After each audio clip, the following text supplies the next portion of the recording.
امام عادل صاحب حفظہ اللہ اور آپ کے ساتھ آئے ہوئے دیگر علماء، ہمارے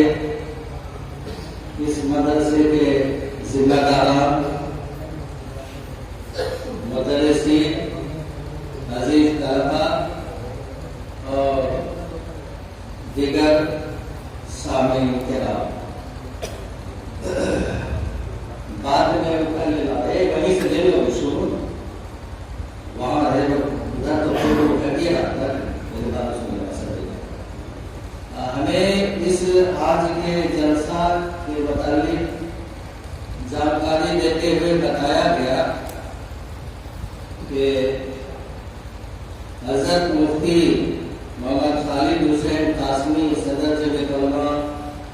ضلع بیگوسرائے کی صدارت میں اجلاس ہے، جس میں حضرت مفتی امام عادل صاحب تشریف لائے، بڑی خوشی ہوئی اور یہ کہا گیا کہ تم مہمان خصوصی ہوگا، تو بہت سوچی اور خوشی ہوئی کہ عام مہمانوں کے مقابلے میں ہمارے لیے کھانے پینے کا کچھ مخصوص انتظام ہوگا۔ آپ پیدا ہو رہا ہے، بولو، وقت بہت کم ہے اور جس عظیم ہستی کی آمد یہاں ہوئی ہمارے بیچ ہے، وہ ایک عظیم نعمت ہے اور کم سے کم 1.5-2 گھنٹہ نہ سننے کو ملا ہے۔ ہم لوگ تو آتے جاتے رہتے ہیں، ہفتہ میں مہینہ میں کر رہے ہیں، اس لیے کوئی خاص بات نہیں ہے۔ ایک صرف یاد دہانی کرا دیتے ہیں کہ ایک سوال آیا کہ یہاں انسانیت کا قیام انسانیت کا پروگرام بہت ہوتا ہے، سو عرض ہے کہ جب سے اس دھرتی پر انسان ہے تب سے انسانیت کی ضرورت نہیں ہوگی، بڑھتے بڑھتے بڑھتے بڑھتے انسان کی آبادی بڑھتی گئی، انسانیت کی ضرورت بھی بڑھتی گئی۔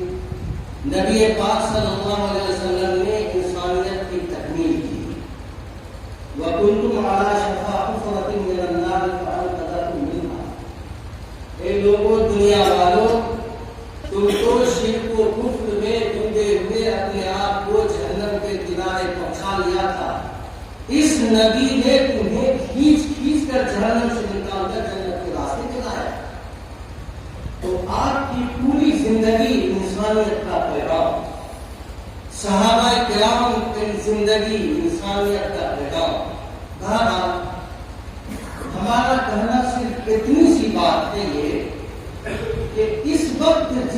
جن حالات سے، جس دور میں اور جس جگہ ہماری زندگی گزر رہی ہے، بلکہ ہماری زندگی نہیں، عالمی پیمانے پر 10-11 ارب لوگوں کی ایک پھیلی ہوئی آبادی جو بکھری ہوئی انسانیت ہے، اس وقت انسانیت کے پیغام کے ساتھ ساتھ انسانیت کی طرح زندگی گزارنا بہت ضروری ہو گیا ہے۔ اس لیے بار بار انسانیت کا پیغام دیا جا رہا ہے۔ اللہ تعالی نے ہمیں جس انسانیت کا پیغام قرآن و حدیث کے ذریعہ سے دیا ہے اور جس انسانیت کا مطالبہ ہم سے ہے، اللہ تعالیٰ اس انسانیت کی زندگی گزارنے، اس پر عمل کرنے اور اس طرح انسانیت سے پیش آنے کی توفیق عطا فرمائے۔ یہ سب سے بڑی ضرورت تو ہے کہ کفر و شرک سے نکال کر لوگوں کو جہنم میں سے بچا کر جنت کے راستے پر لایا جائے۔ پھر یہ کہ انسانیت کے بے شمار تقاضے ہیں، ان تمام تقاضوں پر چلتے ہوئے جہاں یہاں انسانیت کی دوسری ضرورت ہو سکتی ہے، دوسری جگہ انسانیت کی دوسری ضرورت ہو سکتی ہے، انشاءاللہ العزیز ہم سنتے رہیں گے، سمجھنے کی کوشش کریں گے، اس پر عمل کرنے کی کوشش کریں گے۔ ہر ایک فرد سے انسانیت کا مطالبہ ہے اور ہر ایک فرد سے انسانیت کا تقاضا ہے کہ وہ دوسرے بھائیوں کے لیے اپنی انسانیت پیش کرے۔ اللہ تعالیٰ کسی کی خاطر زندہ رکھے اور اسی کی خدمت کرتے کرتے خاتمہ بھی